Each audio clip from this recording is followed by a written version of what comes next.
selling out has at least monetary value. And standing up for your own, well, normally ends with a bullet or poisoned tea. And within a year or two, wokeness is now something nobody even wants to be associated with anymore, because it's gone literally off the rails. I wouldn't worry about the first point of Western capitalism. I think that it will die a natural death.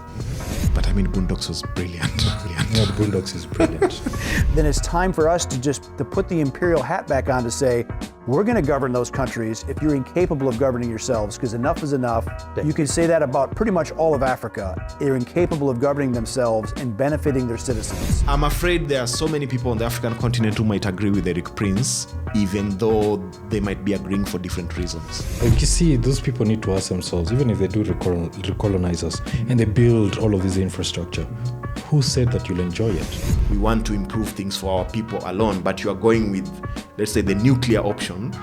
Yeah, I remember I was in Fortune at the time. Was Pepe already there back at the time? Oh yeah, Pepe was there. And you see, Pepe at first, it started off as just a joke. Maybe many African countries received independence too early. The question of, would the ANC have ever been allowed to perform well? But don't you think that also kind of diminishes the agency of, let's say, the black political elite in South Africa? I like Malema. Is to simply focus on the extremes, like the white landowners and the whites who control the huge mines, the Oppenheimers, De Beers. Now you see, these are the kind of people someone would call coons. Yeah. Okay. One, they're not allowed, and two, they believe what they're doing, while it is destructive to blacks, is the right thing to do. I don't think Marxism can work in Africa. This is democracy with Chinese characteristics. If we do try that system, immediately the West will punish us. The capitalist West will punish us.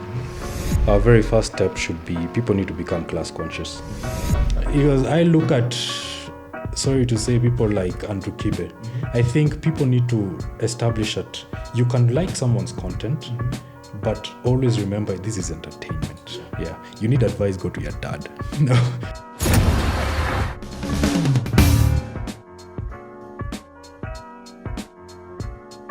One thing they ignored was the cultural dynamics in Iraq, because these people are so focused on the money, securing oil deals for companies like Halliburton, that they forgot that Iraq, just like many other countries, their culture is it directly translates to their politics. And I don't know how Americans forget that their culture also does. It directly translates to their politics. Yeah. And I remember they had not the CIA. It was his name, not Paul Bremer. Forgotten his name, but he was in charge of the operation in Iraq. He had been warned that he does not understand the dynamics between the Shias and the Sunnis. And that once he invades this place and takes down the Ba'ath Party, you'll spark the political tension that had been dormant in Iraq. And that's exactly what happened. Because once the people in the Ba'ath Party, let me look it up, were they Shia? No, the Ba'ath were Shia. Yes. The Ba'ath were Shia. Yes, because we even had like the Syrian Baathists, Hafez al-Assad and Bashar al-Assad family. Yeah, these people were Shia. And Saddam Hussein was also Shia, of course, from Tikrit. And the Shia were actually the minority. Wait, was Saddam Shia? Because Iraq are Sunni, aren't they? Mostly Sunni. Iran are Shia. In Syria and Iraq, you also had like the Shias, a small group who were Shias, like with Karbala as one of their biggest cities. But he was Sunni. Because I remember when he was hanged in 2006, then that's, I think, the second Iraqi insurgency war had started. And that was like one of the reasons where some Sunnis who, like, they were like, I mean, Saddam was brutal and all that. And some people were like, yeah, Saddam was kicked out. They were happy about it. But the moment where he was hanged, and he quoted the Quran when just right before he was hanged and all that, like so many Sunnis then after the hanging, it was like, yeah, this was really it hit us hard. And of course, like you already had, what was his name? Abu Musab al-Zarqawi. Yeah, I was actually about to talk about it. And Zarqawi was like Sunni strong and he wanted to really start a civil war. And I mean, Zarqawi was mental. Some of the holiest cities of the Shia, like in Karbala, like I think there's the Imam Ali Mosque. It's like one of the most holiest sites for Shia Muslims. And you'll just send like a suicide bomber strapped in, goes right into the mosque. And you're just like, this guy was... But I mean, it's like he succeeded because after they started the attacks in the first Iraqi insurgency war, by the time he was assassinated by the US Air Force in 2006, he had engineered or orchestrated, I think, 3,000 suicide bombings. Yeah, actually, it's quite interesting. Zarqawi was mental. And of course, it was the precursor to ISIS. Like, I mean, people like Abu Bakr al-Baghdadi, they were under al-Zarqawi. So definitely he was a different level altogether. Because I think you have to be completely insane for even the Al-Qaeda to think you're just too radical. Because he started out with Al-Qaeda, I think, in Jordan and all that. Yeah, and they thought he was far too radical. Exactly. And at the same time, as they were figuring out the threat that Zarqawi was becoming, Americans at the time, because a lot of people, they make the mistake of thinking that when Americans went to Iraq, immediately the Iraqis were angry. Actually, they were quite happy for the first time. They were quite happy. Yeah. But Saddam Hussein had pulled a fast one that the Americans didn't see. One, he released prisoners, all prisoners. Number two, he had massive, what are they called? Ammunition drops in public places. Not like if you lived in a town next to a military base, you are allowed to just go there and take your gun, take whatever gun you want. And it's never been confirmed, but I believe this because Saddam knew his army did not stand a chance. He knew he was going to lose. But what he wanted was social chaos. Yeah. He wanted that when the Americans do come and they do take over, they will not be able to offer the same security that Saddam had been offering Iraqis. And once the Iraqis realized that their lives have actually gotten worse, he relied on now the Iraqis themselves fighting the Americans. Sadly for Saddam, by the time this was happening, he's been captured. And the Iraqis were not doing this for Saddam anymore. Yeah. Now they were doing this just to fight the Americans, and people like al-Zarqawi were taking advantage of it. Yeah. It was the Shias at the time, the Sunnis at the time, once the Ba'ath Party was destroyed, the Sunnis at the time felt they've been completely ripped off. Yeah. So they were quite angry. And alienated. And of course the Shias, when you're given some power over the people you thought oppressed you for years, you'll step on their necks. Yeah. So this just... And that's also where like Iran, which is majority Shia, like they also saw a chance. Yeah. Because I remember watching a documentary and a veteran of the Iran-Iraq war, 1979 or 80 to 88. And he was like, yeah, Saddam was no joke. Yeah, because he remembers about like the way he used chemical weapons. And apparently some of them, he got them from the US. At the time, Saddam was America's man. And exactly. And he used, I think, in 84, 85. And one of the soldiers, I think he said he was on the front lines or something. Like, he was like how brutal Saddam was because you had so many young Iranian soldiers because they had like young boys, basically. How old is he? How old is this guy? Must be 14 or something. Because he's come here to fight. He's left his mother, he's left his father, just to fight the Iraqis. Boys as young as 12 were sent into battle with keys to wear around their necks. Keys, they were told, that as Shia martyrs would get them into heaven. Poorly trained and barely armed, these young soldiers were meant to clear the way for the more experienced regular troops in what became known as human wave attacks. Young boys aged 10 and upwards sent in human waves by the Iranians against the Iraqis. They're told of the glory of martyrdom. God will make them invisible to their enemies. And they just found a huge group of them, they were all dead because they'd inhaled some of the poisonous gases and all that. Saddam Hussein, now fully emboldened by his Arab and Western allies, did not hold back. Iraq says it will use any means at its disposal to vanquish the Iranians. But Saddam Hussein was not a joke. I mean, that was a regime. A real tough, cruel regime. I mean, you cannot... Mohammed Salam was in Iran with Iraqi troops after one notably brutal battle. After the battles, I went into the battlefield. And I found something strange. I found thousands and thousands of Iranian soldiers in trenches holding their AKs and dead. Couldn't understand what happened. They had no bullet wounds. They had nothing. They simply had blood on their noses and mouth, and they had urinated in their clothes. these dead Iranian soldiers lie where they fell, but they do not bear the mutilations and obvious signs of artillery or small arms fire, a possible indication that chemical weapons had been used. But there were... I think for the Iranians, the brutality that Saddam inflicted on them, like they never put it aside.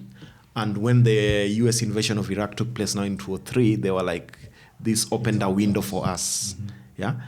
And Iraq till today, like they can't form a government unless Iran decides. Yeah. Basically, yeah. And even the Quds Force General Qasem Soleimani, like his second base basically was always in Iraq. Mm-hmm. And anytime a coalition government was to be formed and there was a gridlock, it was Soleimani who would come to Baghdad to unlock basically the next government being formed. So I think they really blundered a lot. Iranians saw that opportunity and they've never let it go. Oh, they cannot afford it. Yeah, because a lot of people, they tend to blame what happened in the Middle East, what's happening even today, on the people, the Middle Easterns themselves. Mm-hmm. But really, I blame it on American interference. Mm-hmm. While it is possible that you may not have liked what Saddam was doing, mm-hmm. just leave him alone. Mm-hmm. Saddam at the time, no one in their right mind would think they can wage war against the US and possibly win. Mm-hmm. Yes, Saddam was a dictator. He was a monster, especially his son. Mm-hmm. He was a monster. But in the end of the day, Saddam was not interested in any sort of military confrontation with the US. Mm-hmm. The people they should have been asking questions about after 9/11 was the Saudis. Mm-hmm. And on top of the Saudis, even though Americans don't like hearing it, is Israel. Because Israel also had they had a lot to gain from 9/11. Mm-hmm. Mm-hmm. Because as we've always known, Israel considers its neighbors quite a big threat. Mm-hmm. And before 9/11, things were coming down. I remember the guy who was killed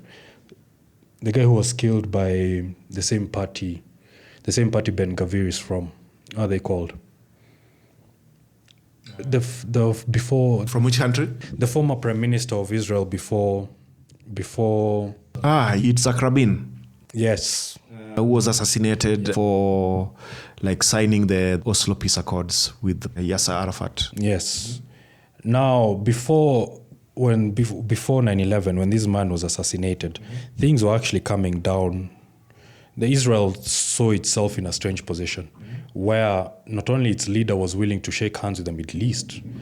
America was starting to sort of back off with their militaristic approach mm-hmm. towards protecting Israel. Mm-hmm. And the Israelis knew that this presented some sort of danger. Mm-hmm. So when 9/11 happened, Israel had a lot of incentive mm-hmm. to, of course, point at its neighbors. Mm-hmm. There's a book, there's a book I read some time back by Norman Finkelstein. Mm-hmm. Yeah, he does mention that there's quite a lot of evidence that the fabrication of evidence of the WMDs, a lot of it came from Italy mm-hmm. and Israel. Mm-hmm. They knew they were lying. I don't know why the Italians were lying. I don't know what they were gaining from it. Mm-hmm. But Israel, it was quite clear. I've always known there was a German connection to an Iraqi source codenamed Curveball. Mm-hmm. So Curveball was, I think, he was a member of the Iraqi, military or something of the sort. Mm-hmm. But then, he just fed the Germans a lot of bull, a lot of baloney. Yeah, at the time, they channeled it all to the US, and everybody was like, yeah, we have WMDs over there. Yeah, at the time, the US, because they had come to a conclusion, basically it was faith-based evidence.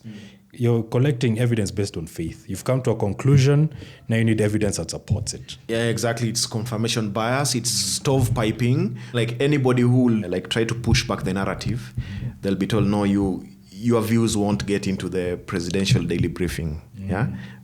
You are not telling us what we want to hear, and you are just like, okay, if you are really after the truth. There's a nice movie, I don't know if you've ever watched it, it's called Fair Game. There was this CIA case officer, she was called Valerie Palmer, I'm forgetting the exact name. And she was among the people, I mean, even the husband was like a former ambassador. So like when one of the links being used by the Cheney and Donald Rumsfeld group, the Pentagon Intelligence Unit, was that Saddam had ordered some yellow cake, uranium, from Niger. And I think the husband of Valerie, he had been posted to Niger, I think, in the 90s. So they were like, who better to go and find the connect? The guy went there, talked to most of his sources and everybody. He found nothing. Yeah. And then he came back, told the wife, and then they were like, no, you guys are not hearing us. But of course, he was like a public figure. But for Valerie, I mean, she was like a case officer, like an unofficial cover. So their covert status. Her name was leaked to the press. And it was leaked by somebody who was working inside Dick Cheney's office. He was called Karl Rove. So they leaked it out, and then like the attack started. And you know, like the US system, the way they've honed that media system, they just get a few people. They now start questioning everything. So I remember in the movie, they were even questioning, I think it was a real clip from Fox or CNN, I can't remember which one. But they were even questioning that she was actually a case officer. The designation being used was that she was a secretary. So like the character assassination was on a different level. Joe Wilson was a shameless self-promoter. Everything about his story was either a lie or a hoax or he was incompetent. I think this is important. If we're in time of war and you want to know what the president said, what the president didn't say, whether it's accurate or not, and you have someone who says, I'm sent over there by the Vice President of the United States and George Tenet to investigate this, and instead it turns out he was sent over at the recommendation of his wife. Mr. Wilson, people are saying that your wife doesn't actually work for the CIA. Is it true she's just a secretary? Mr. Wilson, is it true that you Wilson, donated your money to wife's the Kerry a nobody. campaign? Well, I think it's really all about the money. We're talking about a third-rate CIA agent who had a government salary, and now she's out. She could have transferred somewhere else within the CIA. She didn't have to leave. Probably the CIA wanted her to leave because she had already been in the press without their permission. It's come out that she was considered kind of a mediocre agent at best. Anybody who was trying to tell them, like, let's critically look at these things. I don't know, there were some aluminium rods and people are saying... Yeah, and those rods. Yeah, those rods. Yeah, they're not even, you cannot use them exactly. in weapons. And then the yellow cake, and people are just like, they just wanted to stovepipe, like, everything confirmation bias, what we want to hear. And if you have a different view, sorry, your views are not going to get to the main decision makers. Yeah. We'll just curtail it from the lower level. And the media was very complicit. Very, very, very. Because they also made the narrative that if you do not support the invasion of Iraq, you must be an American. Yeah. And at the same time, the US government was quite smart. They knew they needed figures that people trust, like Colin Powell. They needed him to go to the United Nations and, of course, present this evidence because he's a face people generally trust. Yeah. Of course, like a lot of people already had doubts. Not only Powell, but there's a book, The Center of the Storm by George Tenet. He was the CIA director at the time. And he mentioned like there was already so many questions. And Powell, for one, said if he was going to make a case based on the information he had at the United Nations, Tenet had to sit right behind him. He was like, I'm not going to make that case and you are not there. I'm not going to agree. So, and if you see like the clip when he's making the case, Tenet is right behind him. And anyway, like there's a documentary where they interviewed people about that debacle. I think CNN did a documentary sometimes back. And even Tenet spoke a lot about it. Sometimes like they provided info to Condi and also like Dick Cheney and Donald Rumsfeld. And those guys just didn't want to hear. Tenet tried to absolve like his officers and the work they were doing. And of course, Powell even spoke about it. But the funny thing is, like, for that documentary, when they tried to interview Condi and even asked her about, there's a document that had come earlier. Like, there was a blue paper document, I think, immediately after 9/11, where they were trying now to link the 9/11 attacks to Saddam. Actually, even more interesting, there's a document that was also leaked where they had divided Iraq into sections based on which company will get a share of the oil. Yeah. So you find Halliburton has this part, Exxon has this part of Iraq. It's quite strange. Iraq was a big screw up. Oh, it was a massive screw up. Let's go back to, you had mentioned to me when we were doing the symposium that it was actually one of, I think, your professors or something that made you make the leap from, let's say, more right-wing into the Marxist side of things. How did that come about? It just started off with the most random conversations. His name was Simon. Extremely left-wing. Like a very, very left-wing. So me and Simon are actually quite good friends. So once in a while we'd meet up and just talk about life, politics. And at the time, this was 2016, during the Trump election. So of course, politics, you cannot ignore. Yeah, because in the short chat we had during the symposium, you mentioned something about 4chan. Yes. And back then when 4chan didn't have the reputation it received slightly later. Yeah, I remember I was in 4chan at the time. And of course, I thought Donald Trump was hilarious. I've always believed he's an idiot, but he's hilarious. So in 4chan, basically, we'd just go there and just make random memes and just say crazy things. Was Pepe already there back at the time? Oh yeah, Pepe was there. And you see, Pepe at first, it started off as just a joke, but then it got co-opted by Nazis. Yeah. So what we used to do, just to trigger the left-wing side of 4chan, you'd say Nazi stuff, like Sahel and all of this stuff, until you start to realize the person saying that the other person saying it with you means it. Yeah, they really mean it, like they're white supremacists and all that. Yeah, and I started noticing things like when they notice maybe the admin of a certain forum is Jewish, they'd make a huge thing about it and kick them out. Yeah, so at some point it was no longer a joke. You start to realize these people are actually Nazis. They really mean it. Yeah. So during having these discussions with Simon, one day he asked me what I thought about American politics. So what's going on with Donald Trump? I told him, one, did not like Hillary Clinton. I thought, I don't see the appeal with her. And I think Trump is an idiot, but he's charming. And he told me, you see, that's exactly the problem. Because people forget that while this man may be funny, he's causing up to extremely evil people. And a few things started lighting up. One, my experience with 4chan, having the Nazis there, and also having conversations about things like gender, race, my experiences with my own race. A few light bulbs started going off here and there. And then in your conversations with your lecturer, then... Yeah, and my lecturer, even though he was white, he understood quite a lot of African history. So, and he used to really challenge me because he'd ask me a random question, like, when you look at Donald Trump, do you truly believe that when this man says he cares about the black community, do you truly believe he cares about it? Even though he's given you, let's say he talks about an economic zone he had created, he brags about it. Did he do that because he cares about the black community, or does he is he using blacks as tokens? Yeah. It's these questions, they started making me question how much can a white person truly be my ally? Based on race alone, forget the ideas. Because before I am Collins, in a race-based world, I'm first black. No one cares about my name. When a white person sees me, before they know my name, they see my skin. Yeah. And slowly, basically the racial politics of it turned me to the left. Yeah. But I still had so many ideas to shed about the LGBTQ, even ideas about myself, about economic commerce, so many things.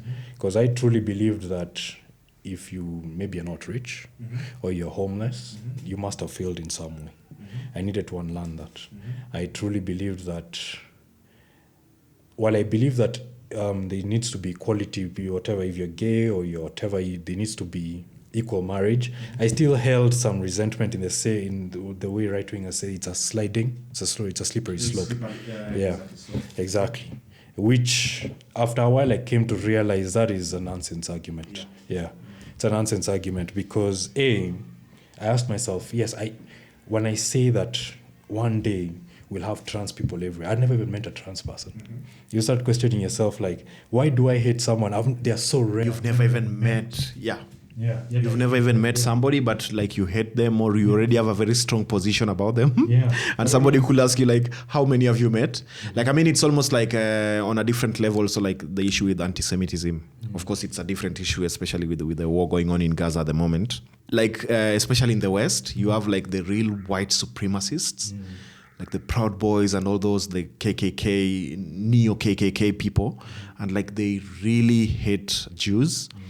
And so like in a show I really loved watching, a TV series, it's called Justified by Timothy Oliphant and Walton Goggins. He acts there as a white supremacist in the beginning, Nazi kind of guy in the US, in Kentucky, Eastern District of Kentucky, Harlan County. So in one of them, like he's talking about the mad people, like referring to the Jews and all that. And then like the main character, Timothy Oliphant, is a US Marshal. He's called Raylan Givens. He asks him, Boyd, how many Jews have you ever met in your life? How many have you ever seen? So like, there's that aspect about like you holding very strong positions about people. You've never even met one. And you're like, why don't you at least meet one? Maybe have a bad experience with them.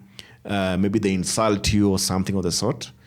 And then from there, you can say, I hate this group of people because... And you can't even say that because... No, you can't even say it won't be a logical argument. Person, It won't be a logical argument, but still, you could argue, hey, because of that experience, like, shapes your opinions and thoughts down the road. Yeah.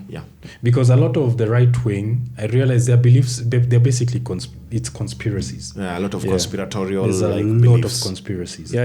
And I started slowly looking at more of my ideas about women. At the time, I was a huge red pill, whatever. I used to watch a lot of huge red pill content. And the more I investigated what these people are saying, the very first thing I asked myself is I need to know these people giving this advice about women. I need to know what their relationships are like. A lot of these men, they're not dating anyone. They've never been married. So I started asking myself, what experience do these people have? Yet they're giving out so much advice about something they themselves have never experienced. And even the things they say about women, I started to realize this is either you've observed something and you've come to a conclusion that doesn't translate to reality, or a lot of it is outright, this is a conspiracy. You've come to strange conclusions about women and you've decided to just run with it. A few people may know I used to have a Twitter account. And it was actually quite big. I had like 20,000 followers. Wow. And now in that Twitter account, I remember I'd made a bet with one of my friends that if I opened a Twitter account, I know I can get famous in Kenya. So at first I was like, I'll talk about politics. I realized it's not really working. So I was like, you know what? I'll just start dishing out red pill. So I just come up with the craziest thing. I'd come up with a scenario that I did not experience. I don't know anyone who's experienced, and just put it out there to see the reactions. And you get so many followers. And you're basically just throwing out conspiracies. And people are buying them. People are buying them a lot. Oh, they're eating it up. Because I look at, sorry to say, people like Andrew Kibe. I think people need to establish that you can like someone's content, but always remember this is entertainment. You need advice, go to your dad. Or look for your uncle. Look for someone who, when you look at them, they look like, if you want relationship advice, they look like they've figured it out. They have a wife and they're happy. Or they have a girlfriend and they're happy. Always watch out. We'll get mentioned on one of his episodes as what does he always say? Lambistic? Because he's a great storyteller. He's incredible storyteller. Very incredible, by the way. But people need to distinguish entertainment and actual information you need to consume. So I started questioning every single belief. Women, my beliefs on the LGBTQ, my beliefs on race. And eventually I found myself just drifting away from the right wing. At first I was a liberal. Then after a while, That's funny enough. As I was becoming a liberal, I was discovering Malcolm X. Oh, bam! Yeah, the X himself. Yeah, and the things he says about liberals, I give it a white good liberals, look at white liberals, because that's why I said there is not they are against every war except the one that's happening right now. And they are against every human right violation except the one that's happening right now. And for me, I think also in that period when I was in Germany, I started discovering a lot of the classical Pan-Africanists that we read when we are here in Kenya, in Africa, it's mostly W.B. Du Bois and Marcus Garvey, and maybe a little bit of the independence fathers in Africa, Kwame Nkrumah, Julius Nyerere, and all that. But then, when I was now delving deeper into it, I discovered people like John Henry Clark, and you had all this group of the so-called Afrocentrists. John Henry Clark, you had Rabbi Yosef Ben Yochanan, he was an Ethiopian rabbi. You had Chancellor Williams, you had Dr. Ivan van Setima from Guyana, all these great names. And then even going back to the past, George Padmore, you had people like H. Sylvester Williams, Hubert Harrison. You can even go back to Booker T. Washington, even though a lot of people don't like him. And then in the 60s with the civil rights movement, especially Malcolm X on one camp, and MLK and the other mainstream people, Thurgood Marshall, you had Whitney Young, all those people on the other side of the camp. And then I started seeing especially a number of people who were opposing the main camp of MLK. You had some middle way radicals, so to speak. People like Roy Innis and that group of people, and they were hitting a lot at the white liberals. Almost the same way Malcolm X was doing. And so at that point, it appeared to be solidarity. But then, a lot of people said, for instance, the civil rights movement was watered down a lot when, of course, certain rights to women, and you had the second wave and the third wave feminism in that period into the 70s, they were all incorporated, that watered down what was mainly, let's say, it was a racial issue. We just want to deal with blacks. But then it was expanded to capture women, and some people even argue to capture LGBTQ people. This group that tries to show solidarity to you, but then in the end it kind of dilutes maybe what they wanted to do. Or, you can talk about the woke movement currently. Back in 2016, woke was you were racially aware of what is happening to other people. Yeah? And if you are black, being woke meant there are things that you see and you don't, maybe other people won't agree with them. Other people won't see them in the same way. But then you are okay, he listens to underground rap, something of the sort. He knows these particular names in underground rap. That guy he's really woke, yeah? Or he's read the works of Frantz Fanon or, I don't know, some other radical black thinkers of the time, yeah? And you're just this guy, he's really aware of what is happening.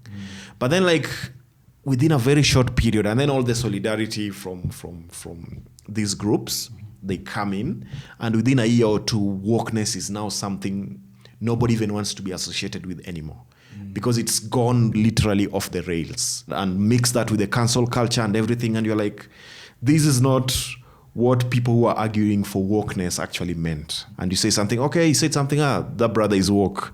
Right now, wokeness simply means something entirely different. Yeah, it basically means you've just gone off the deep end. The funny thing is sometimes if, as a black person, you might even find somebody telling you are not woke because you hold a particular view or a different view, and somebody tells you are not woke, and you're okay, interesting, yeah? It's quite interesting. Hollywood, actually, white Hollywood, they played quite a big part in making wokeness seem ridiculous. Because you see, as you said, wokeness was about being, you're racially aware, you're also aware of the kind of injustices people face, minorities face. Exactly. But white Hollywood, when you look at how Hollywood, they used to make woke characters seem, they basically seemed as what you're saying right now, what woke is right now. These people have gone off the deep end. So that became, and when you look at American society, the ideas, a lot of it comes from what they see on TV or on the screen. So the woke African American became sort of a joke. Yeah, Boondocks is actually there's Boondocks. Yeah. There's one woke character in there. Don't you say Boondocks?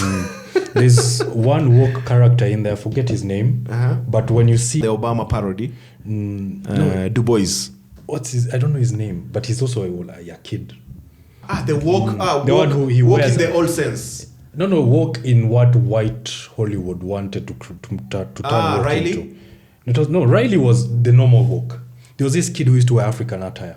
I forget his name. Because you have Riley and Huey. He wasn't a main character. Maybe I don't remember that episode. Yeah, but I mean, Riley was normal woke. Not Riley. Yeah, Riley wasn't even woke. Yeah, Riley was like the normal yo-yo. Yeah. Huey was normal woke. Huey was proper woke. Yeah. Like I mean the old woke kind of, like he's really sensitive and aware and he knows his history and everything. Yeah. But now this character, this dude they introduced, his kid with the African attire, he was Hollywood, what white people view being racially aware as. It's sort of like you're sort of mad. Yeah, you're talking nonsense. Yeah. You give him a glass of orange juice, he tells you how that is a form of white supremacy, basically turning it into a joke. Yeah. And slowly, and then it loses its power. Basically, its the value, message its gets meaning. lost. Yeah, exactly. So when an actual woke person or an African American talks about a pressing issue, they parody it. Yeah. Because the idea of wokeness is you've lost your mind. Yeah. Yeah. But my beef with white liberals is I don't like how they tend to. They use minorities as tokens. And tokenism. We see it in every single election. Come look at what's her name when Clinton lost. Very many white liberals were quick to blame minorities. They told minorities, because a lot of you did not go vote, enjoy fascism. Yeah. Which is, to me, I thought that was very demeaning.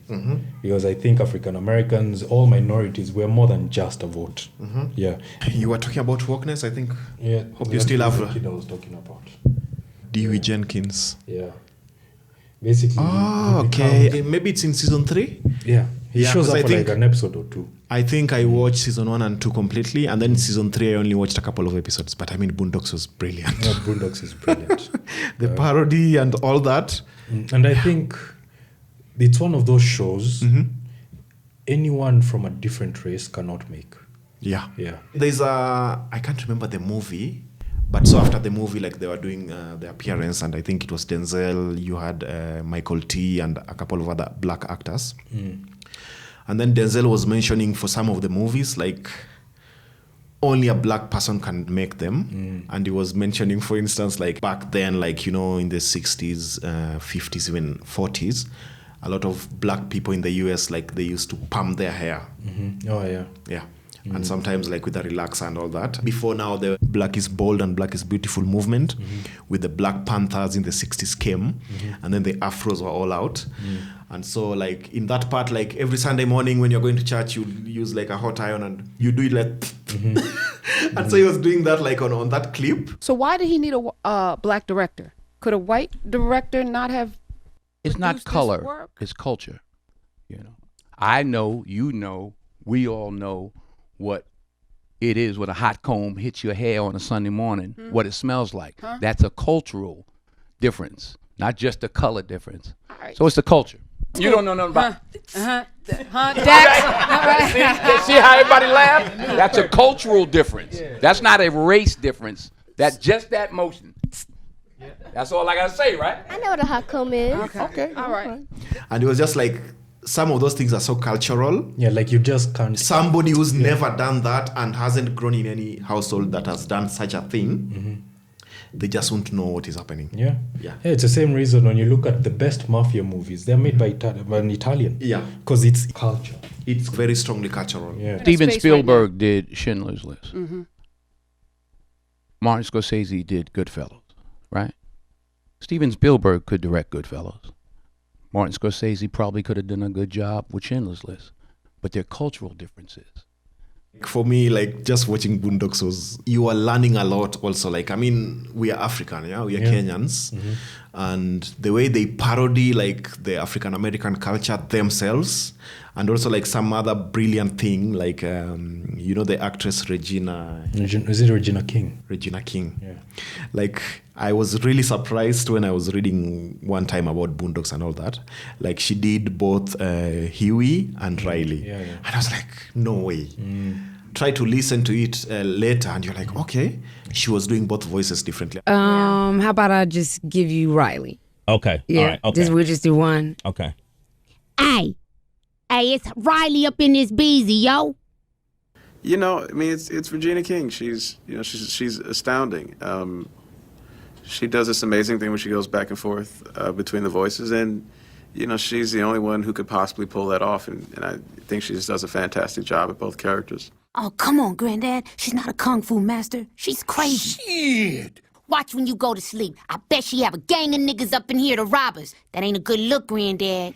Regina King is a remarkable actress. We know this. We've seen it from her on-camera work. What I didn't know and what I learned during this particular production was how good she is at voiceover work.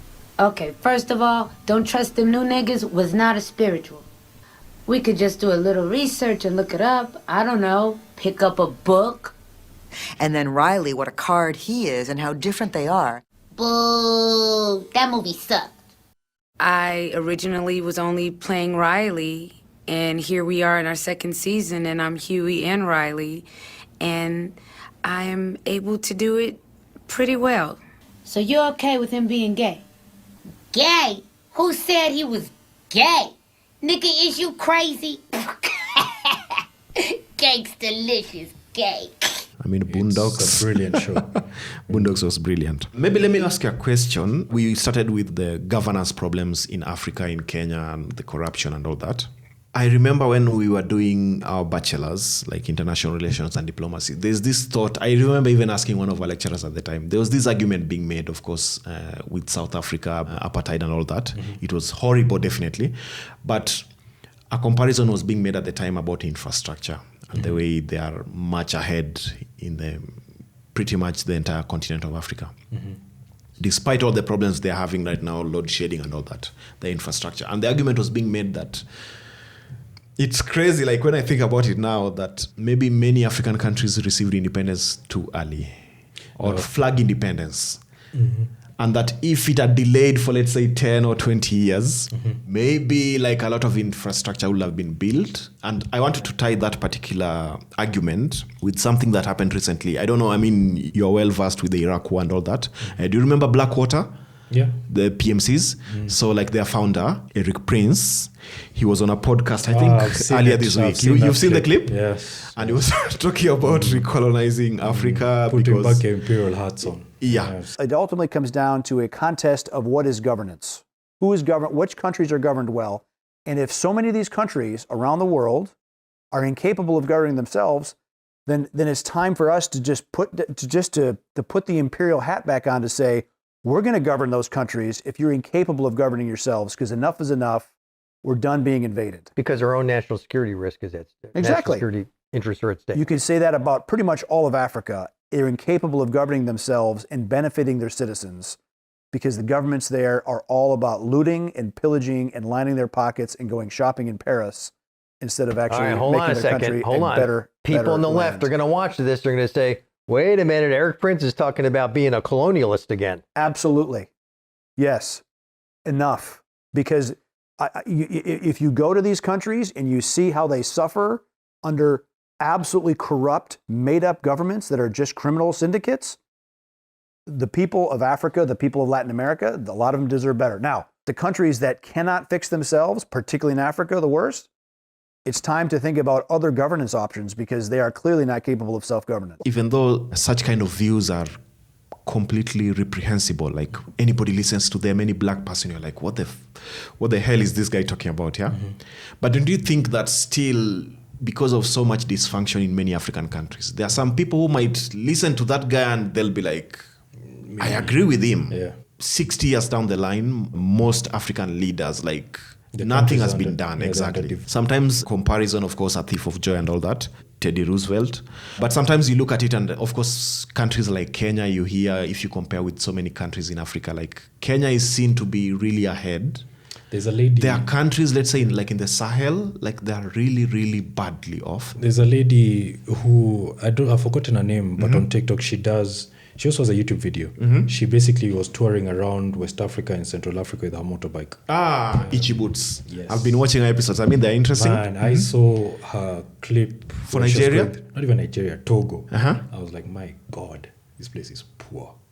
Yeah, I mean, and I know a lot of countries, even in the Sahel, in Mali, Niger, they are really badly. And those are some of the countries that are having all this coup epidemic. Note that a lot of them are Francophone countries. Francophone countries, exactly. So, of course, there's that link with France and the current backlash you're seeing against France. But, of course, even the Nigerian episode, it went viral because the two cops. Yeah, but what I found interesting also, I was talking with a friend of mine, he's still in Osnabrück. He's a Nigerian. He's a Yoruba. He's called Benson Dukun. And I was telling him, and also with my Ghanaian friend in Australia, he's doing his PhD. He's been doing it in Hong Kong, but he's doing I think a semester or something, a fellowship in Canberra. And I was just one thing I noticed from those videos, especially the one where she was coming, I think from the Benin border into going to Abuja, and the roadblocks. I don't know if you saw that episode. Yes. I remember I and was the reading one of the roadblocks were, comments. and she was passing, and she was even counting, and you have and some are by military, some are by villagers, some by the local police, sometimes not even with the tires in kids. between the roads. Yeah. And I was like, I've always heard about corruption in Nigeria, and sometimes here in Kenya we complain about corruption, but I was like, man, this is a different level. Yeah. And so I was asking my friend Benson, and he was like, yeah, I mean, Nigeria, there are parts of the country where you're just it's an entirely different level.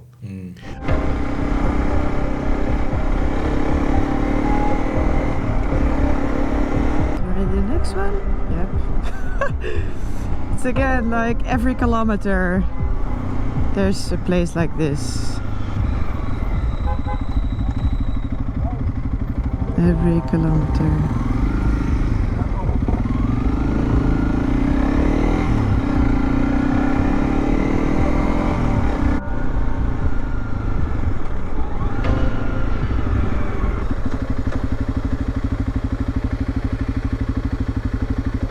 And so, coming to that aspect, some of these people who say 60 years is enough at least to get some basics right. And if you go to some of those countries and they are that worse off, if somebody says, if Erik Prince makes those controversial statements and say we need to recolonize Africa. I mean, some people have already been blaming the Chinese and all that. PLO Lumumba, there's a speech I think he made 2-3 years ago, that if African leaders are not careful, Africa will be recolonized in the next 25 years. And he was, of course, I think, trying to bring that angle about China, debt trap diplomacy, which, of course, a lot of people now say was a myth. It was mostly a myth, actually, if you look at it. But that aspect of so many countries not even having the basics right. And then you're like, if somebody says, let's recolonize them. I'm afraid there are so many people on the African continent who might agree with Erik Prince, even though they might be agreeing for different reasons. You see, those people need to ask themselves, even if they do recolonize us, and they build all of this infrastructure, who said that you'll enjoy it? Apartheid South Africa is quite obvious. It was quite clear the infrastructure was for the whites. For the whites. Yeah, blacks were put in ghettos. The only way you could enjoy white infrastructure is if you're working for the whites. Yeah, you come here, you work, evening, go back to your ghetto. So, but I mean, middle-class South Africans today, they're doing pretty well. They will say, they're enjoying the infrastructure. They're doing quite well, but... And other middle-class Africans who are migrating to South Africa because of the better jobs, and then, of course, it always brings out the backlash with xenophobia and all that. Yeah, but you see, South Africans, when the apartheid ended and the Truth and Reconciliation Council came along... Commission, sorry. They made quite a big mistake where, you see, it's not enough that someone tells you sorry. They also have to make it right. If I take $1,000 from you, you don't take... Yes, I should apologize, but it doesn't end up just saying sorry. I need to give you the $1,000 back. Repair. Yeah, exactly. They call it repair. That's the only way we can actually move forward. And black South Africans never got that experience. They were told sorry, but that was the end of that. The power was given, the political power was given to the Africans, but the capital remained with the whites. And truly what runs a country is capital. The land, a lot of it still remained with the whites, at least not just the arid land, the land that also held the industries, the steel industries and all of that. So what I think is, when people do say that, when this guy says that he'd like to recolonize Africa, Erik Prince. I personally think that's an evil thing to think. And I think the Africans who, well, I understand that those Africans who are okay with it, of course you've suffered in Africa. Africa is tough. Kenya is tough. Yeah, it's tough. And a lot of people you'll find who are okay with it. There are people who... Kenya, I don't know, South Africa, maybe even Nigeria. Some of these countries which are relatively doing much better. I mean, even Ghana, even though, of course, with the debt problems and inflation and all that at the moment. But yeah, I mean, there are some countries there where, like, if you look at the infrastructure, the roads... It's better off. We are way better. We are way better. And so if you look at those countries, especially in the Sahel, for me, like... Some of them, Central African Republic, etc., with the wars going on and conflict, never-ending conflicts, let's say in Eastern DRC. I mean, for those people, they'll be just like... Yeah, why not? If it brings like some stability, and some basics and all that, like why not? And of course, I mean, Erik Prince is linking it to immigration. And of course, you know, just in the West at the moment, immigration is like a hot topic. Yeah, but still hot. And for them, of course, they're doing it for their reasons. They're like, but you guys are invading our countries and all this and all that. The immigration problems are a product of capitalism. Because these illegal immigrants, the people who have the incentive to hire them, are the capitalists, the people who own production. Because if I can hire this person who's undocumented, give them less money for the same, essentially, even more labor than usual, the government will essentially, they won't have a problem turning a blind eye to the problem, to the illegal immigration. Because remember, the government, American government, it's not even a government, it's just, they're basically the whatevers. A corporation. They're a corporation, They're not even a government. Because normally governments tell corporations what to do, but in America it's the opposite. So even the immigration issue, it's an issue with capitalism.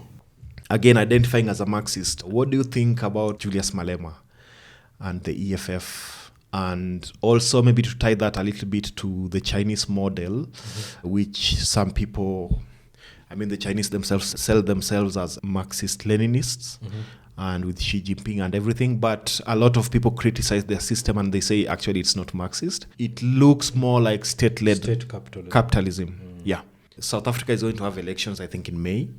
I think it's probably going to be the most important elections on the continent. Malema has been on record saying stuff like they want to implement the Chinese model, And, you know, like the Chinese, when they are criticized about their democratic credentials, human rights and all that in Xinjiang with the Uyghurs, there's this statement that they've been making a lot that I've found to be really interesting. They said, no, this is democracy with Chinese characteristics. And so I had Malema talking, I think, 2-3 months ago. It doesn't mean if it has failed in Germany, it will fail everywhere else. We're not Germans, we're South Africans. In China, they've got socialism with Chinese characteristics. What stops South Africans from having socialism with South African characteristics? So anyway, what do you think about Malema, his Marxist orientation, and maybe even the upcoming elections in May? I like Malema. I think at least his economic ideas, they align with what I believe in accordance to South Africa. Because as I said earlier,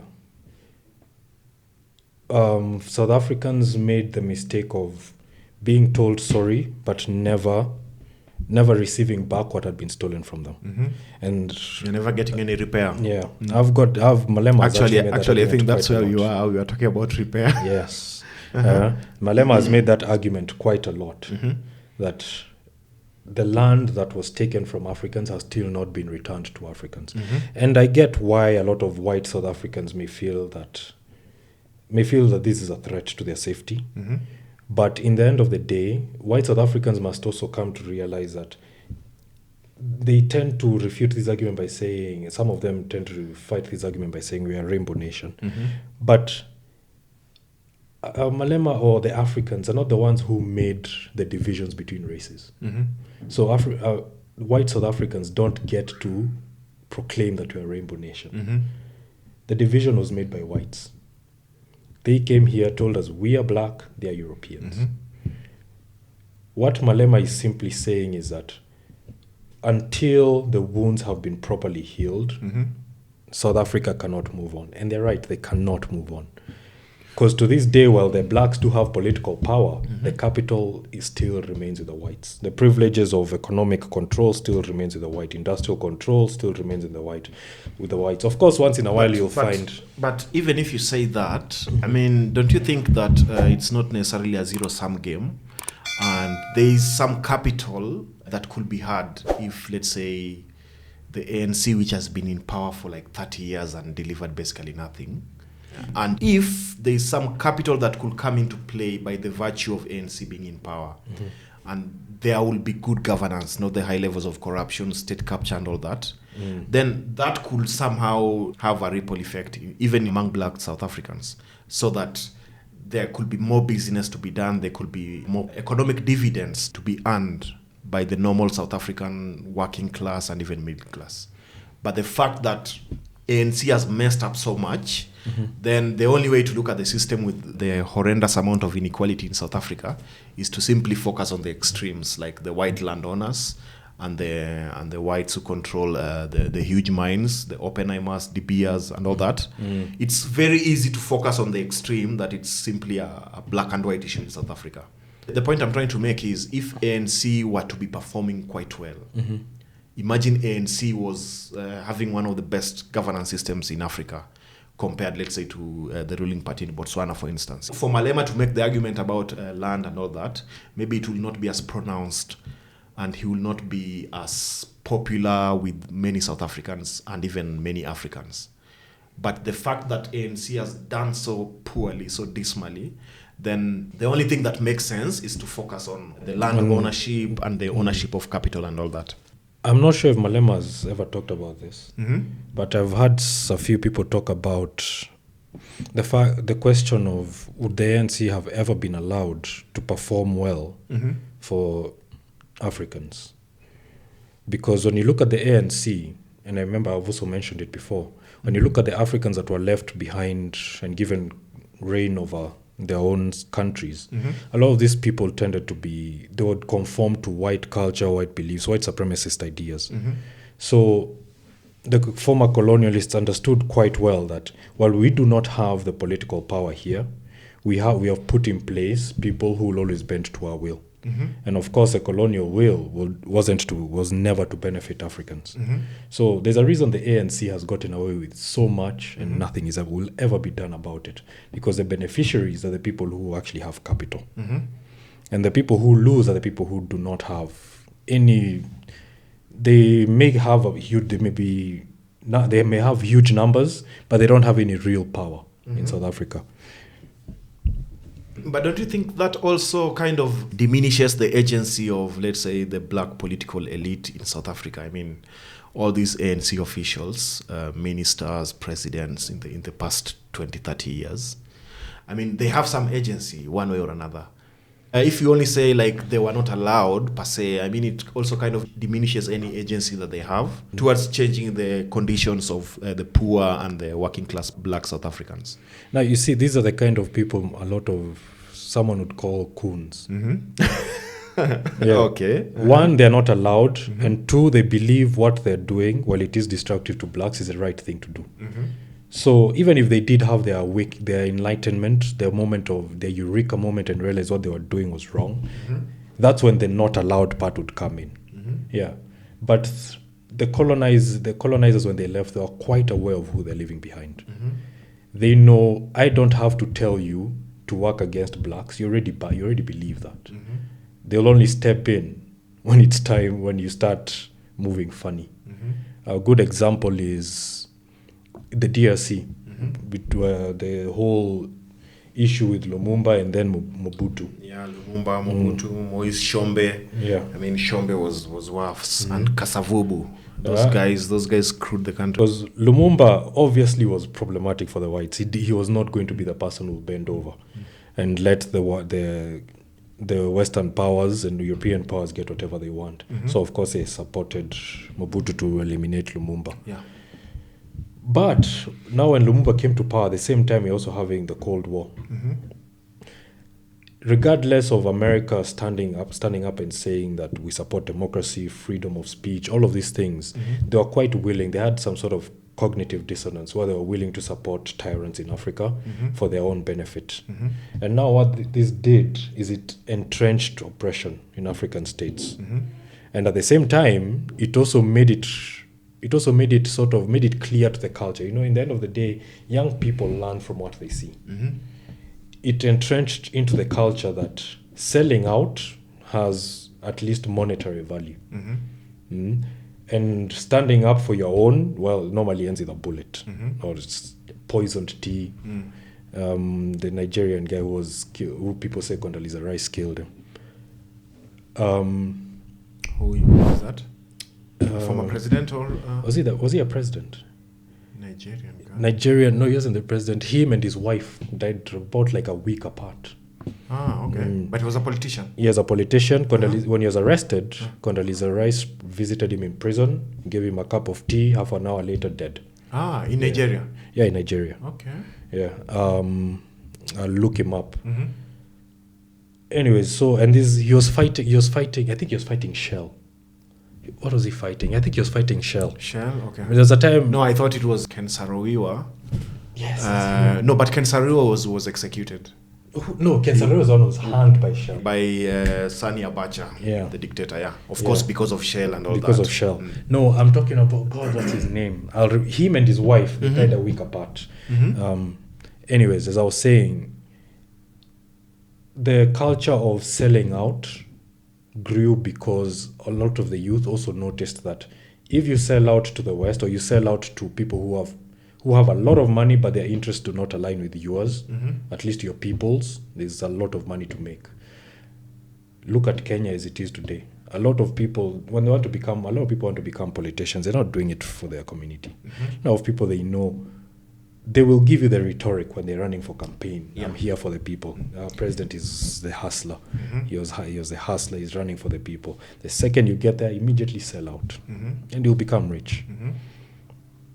So, I think I've lost my point with South Africa. With South Africa. No, you're talking about the black leadership. The black leadership. Like they're basically the people they left behind. They're coons. That's the best way I could describe it. And the older generation tends to have that problem across Africa. I look at it this way, let's say like in the 90s, especially when Mandela was leaving power in 99, because he only did the one term, a lot of people had said at the time actually it was Cyril Ramaphosa's time. And he was somehow, I don't know, outmaneuvered within the ANC politics. And almost 20 years later, that's when he got the seat. Actually, because Ramaphosa was one of the leading negotiators for the ANC at the time. And you read about the role they played in the struggle, let's say in the 80s. And also another country I was thinking of is Zimbabwe, with the current president, Mnangagwa. I watched a documentary, I think, from one of the British TV, either Thames TV or Channel 4, back in the, I think, early 80s. And in one of the videos also, Mnangagwa is being interviewed. These guys were basically in the trenches. And even in Kenya and many other African countries, especially during the wind of change, the multi-party wave in the early 90s, you find that 10, 20 years later, maybe most of these guys, even in Kenya, I think, they are now in power. They are now ministers and they are in positions of high power. And it's almost like the activism, the trench work that they did back in the day, they're like, now we leave that for the younger generation. I'll just have to quote John Githongo here once again. It's our turn to eat. Oh, yes. Exactly. So don't you think sometimes, I mean, be it Mnangagwa, Ramaphosa, we already put in our work.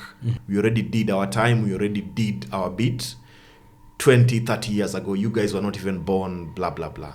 So right now, like, you should go easy on us. Don't you think that that also plays a role? No, it plays a huge role. A huge role, so that even in the South African case, because Malema also hits ANC a lot. And I mean, he was in the ANC before he was kicked out by Zuma and his cabal. But it's almost like if you focus on the other side a lot, it's almost like implicitly you are letting ANC off the hook. and the bad leadership of the African leaders, for instance. Because even Zimbabwe, I remember when you guys were doing the simulation at your university, you mentioned something about Zimbabwe, which I found quite interesting at the time. I can't remember the exact conversation because I think I came in the middle, but you were saying something like you cannot negotiate with, let's say, like a superpower, the US you are talking about, because that will be like you are just negotiating on how better he should oppress you. You had made such kind of an argument. You can talk about the sanctions against Zimbabwe and all that during Mugabe's time, but also even Mnangagwa's time, which are still continuing. But if you focus too much on that, then it's almost like implicitly you are letting Mugabe off the hook for all the bad decisions he made, basically.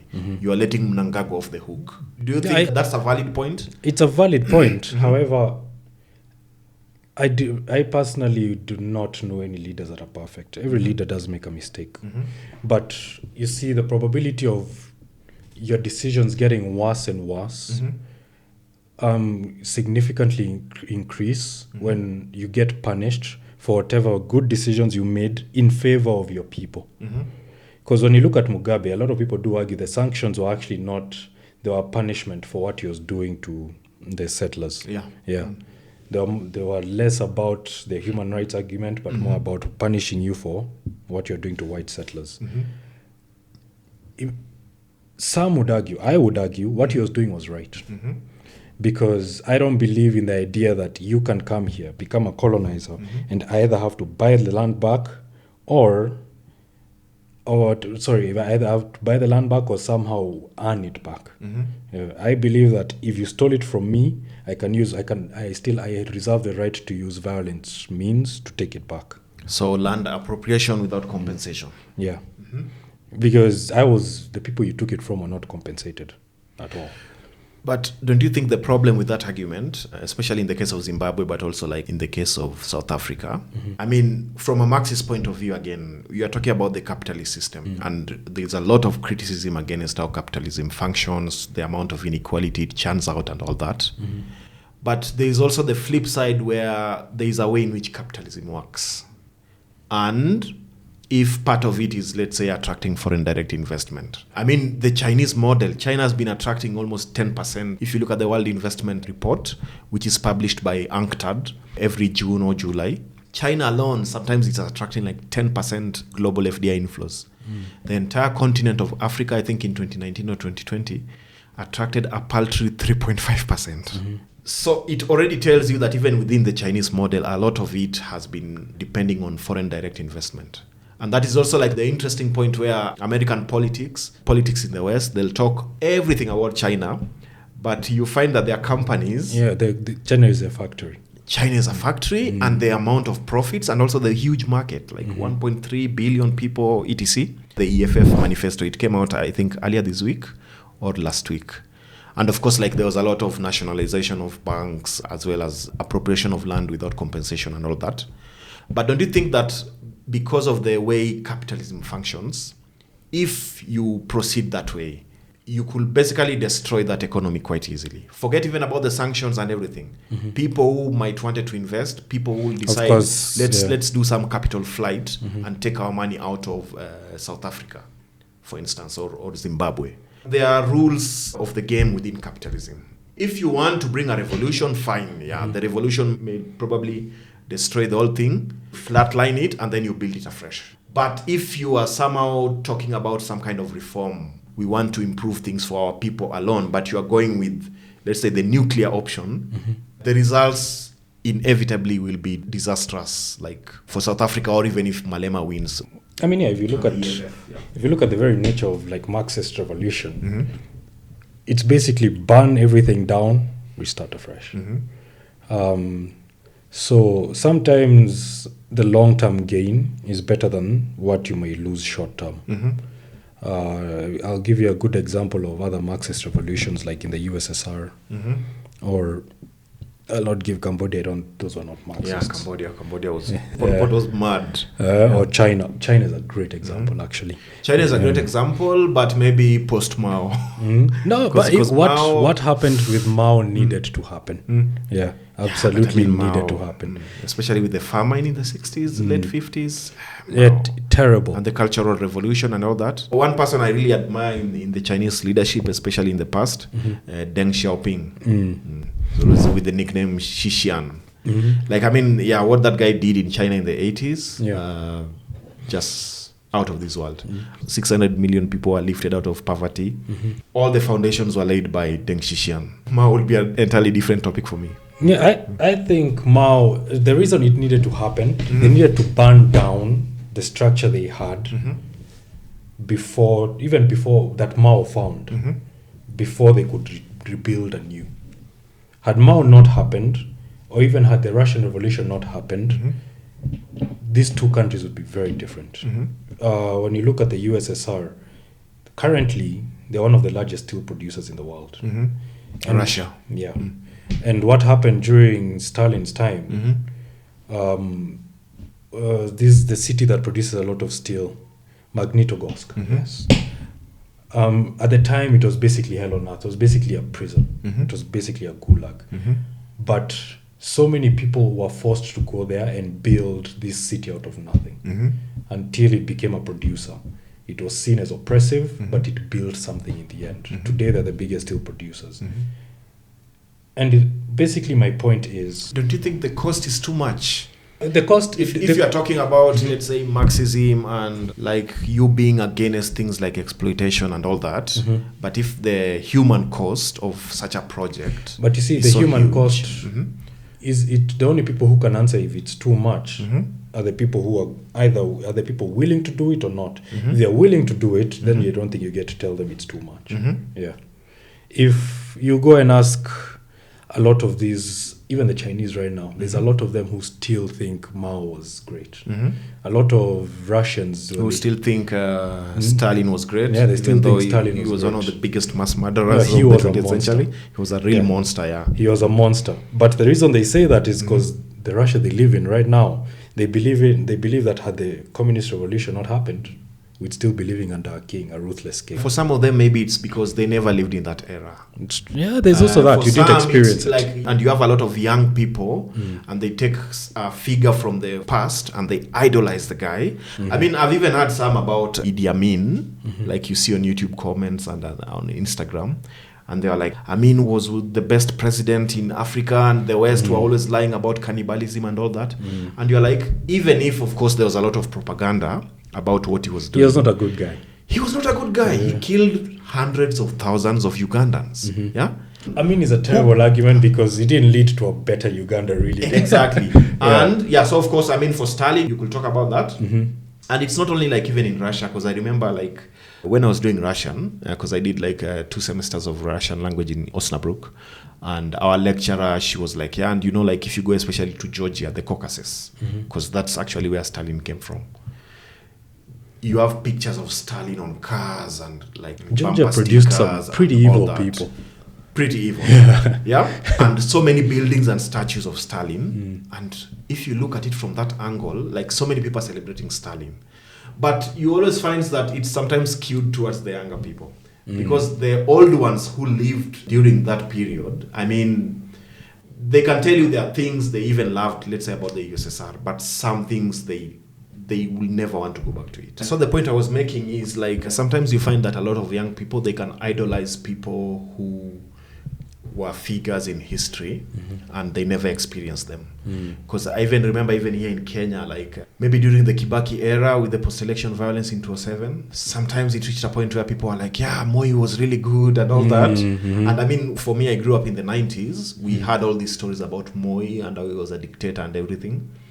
And you still have recollections of that, but you move into the next president and within a short period of time, you're like, yeah, Kibaki is worse, even Moi was better. And you know, some of the people who maybe lived under Moi and were adults and maybe saw the other side, university students and all that, they'll tell you don't know what you're talking about. As to be fair, Kenya has that problem. Uhuru was not good. Yeah. But now that Ruto is worse, where people are saying we wish Uhuru came back. Exactly. Anyway, so we have about 8 minutes to wrap it up. Marxism in Africa. Why do you think, let's say, the Marxist system has never succeeded in Africa? If we take, let's say, the Chinese model, democracy with Chinese characteristics, do you think it's something that can work in Africa? If that is an acceptable strand of Marxism to you?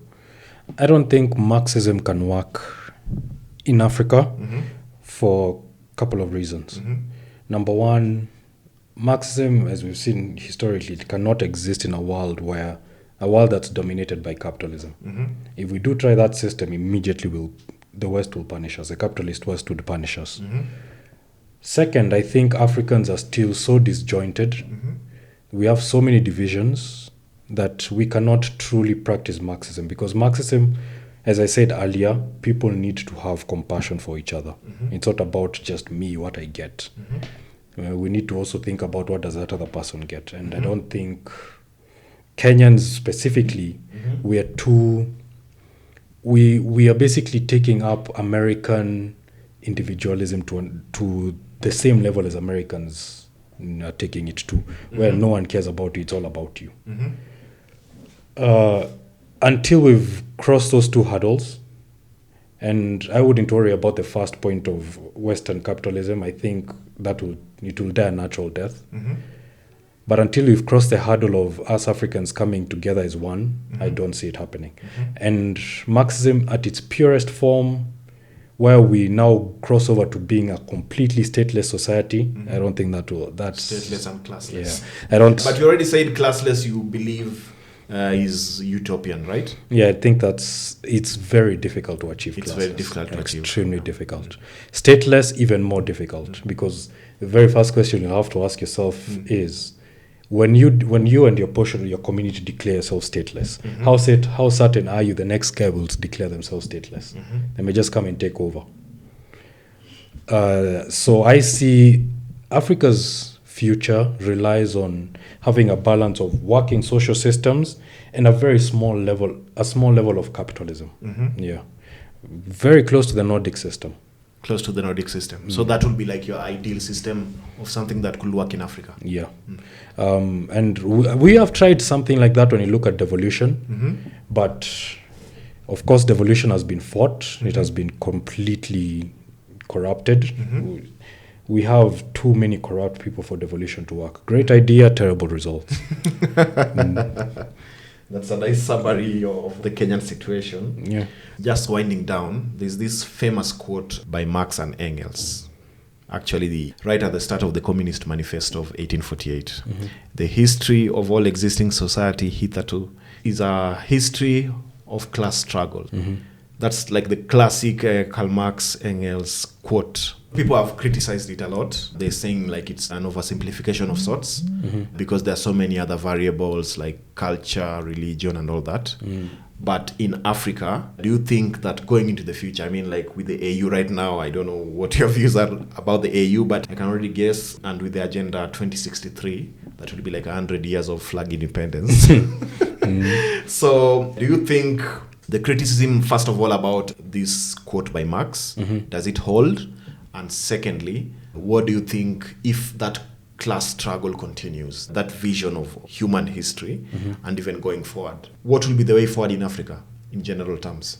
From my perspective, our very first step should be people need to become class conscious. Because when I look at Kenya specifically, very few people are class conscious. Now people are still talking about tribe. They're still talking about, even when you'll find it quite common on social media, if a politician who we know has embezzled funds shows off their ill-gotten gains, maybe a house or a car, and you go and criticize them, there's someone out there who will say you're just jealous. And that is a sign that class consciousness has still not happened. This person doesn't realize that calling out this politician benefits them too. They think it has to be tribal. One, we have to become class conscious. And when we become class conscious, tribal politics will die a natural death.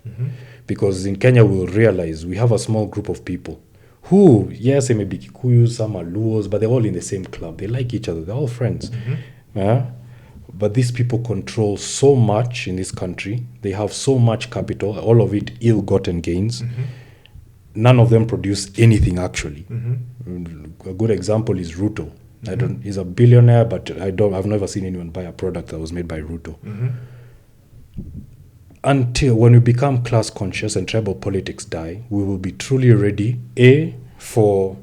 I wouldn't call for a violent revolution, for a revolution at least at the ballot box, where we will finally see Kenyans vote for what benefits them. They will finally vote what I call selfishly. You're voting for what are you going to do for me, not what will I do for you. Even though I think at the beginning you said you don't believe voting can change anything. Voting, and you are like, the only way voting can the violent change. part, that's the only way to bring about change. Voting is a first step. If that does not work, that's when I'm not saying you immediately jump to violence. That's because you might jump to violence, but voting would have worked anyways. A good example is when people wanted to kick out Moi. It would have been idiotic for people to just jump straight to violence. I mean, they did kick him out. Some argue that even though you kicked him out, you kept all his predecessors. It still worked in some sort of way. Kibaki was a lot better than Moi. I hope you can agree on that. Yeah, I mean, Kibaki, what I always say about Kibaki, I mean, I was young at the time, still in upper primary school when he was elected. That was in 2002. I was in standard 6. Of course, I remember him differently, but what I always say is Kibaki might have gone down with the legacy of being one of Kenya's best president. Yeah. By now, had 2007 not happened. I think 2007 is the one thing that tainted his legacy, the post-election violence.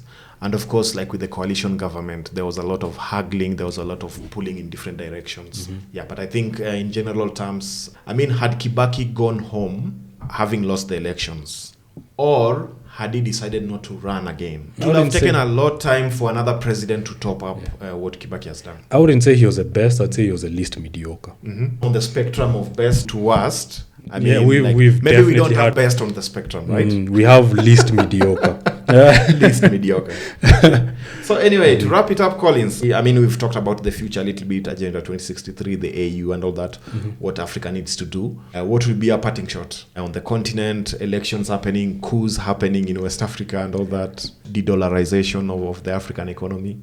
Because I'm thinking most of these topics, we've tried to flesh them out, but definitely we are going to do another episode and we can talk about more of the other international stuff. I think I'm not particularly optimistic.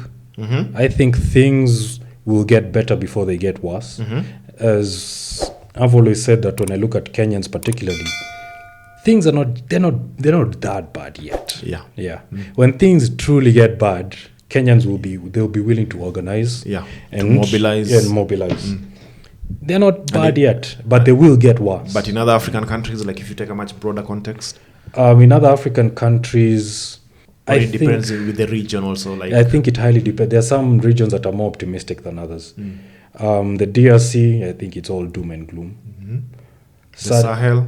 The Sahel, I think the Sahel, they need to have deep conversations. Just a special basket case. Because they need to really, I don't even know how they can come together even with their language barriers. I do not know. Language barriers, the climate, the colonial history. The conflicts, the coup d'etats. I mean, it's just... Because I think the only thing they really need to agree on is the ramifications of the former colonial power. If they cannot come together on that, I just don't see anything there. Collins, I think it's been a really interesting conversation. I think we've done almost like 2 hours or even more. When I'll do the editing, we'll definitely see all that. But definitely, I'm thinking we'll be doing another episode quite soon and covering a lot more topics. We've tried to cover all we could cover. But thank you very much for coming to the podcast today and for being our guest 001. So I hope you enjoyed the podcast yourself. No, I did. Hope the conversation was fruitful and enriching. Yeah, it was. And for you there watching on the channel, thank you for watching this particular podcast episode. If you enjoyed this content, kindly consider subscribing to this podcast channel. Feel free to share, like, and click on the notification button. Until we upload the next episode, I wish you all a lovely evening or morning or afternoon wherever you are. Bye-bye.